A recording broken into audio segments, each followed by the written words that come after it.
هفسروک زانینگاه کوبانه شروان مسلم لسر تکلیین دنابراوان و زانینگاه دروی ولاد نرخاندن کر شروان مسلم دیار کر گوپی واجو انتگراسیون حیانها دوام دکن لگوت حتانها تو هفدیتنه که فرمی دنابراوان و دستای پرورده یا شامید نهاتیه کرن شروان مسلم گوت تایبتمندی زمان زانینگاه کوبانه کردیه و ده اویک وره پاراستن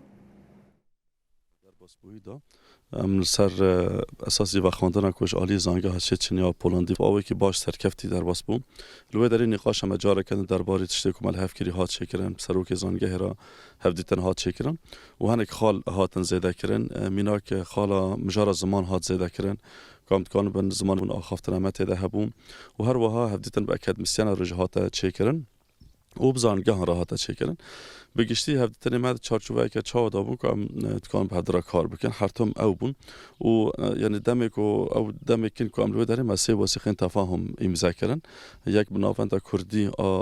دراسات را مت شکر ادیج بدو زانگاه پولندی راحتن شکرن و تدا هات دیار کنن که ام به درا کار بکن هر وها زانگاه که ایکل دورتموند آلمانیا یعنی اوجی یعنی پشت در روزان ایمیل بو مره کر یعنی قبول کردن هفکاری دانشاندان و یکیش بنا من نپرس کردن لی ما سیستم که خال گوری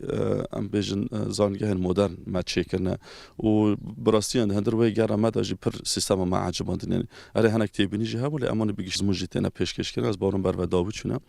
اما وقت زانگاه دالی فرمی ایرودی ساجیبینه که ماهیا کمیته کو خوشبونا دانستاندران آمدد که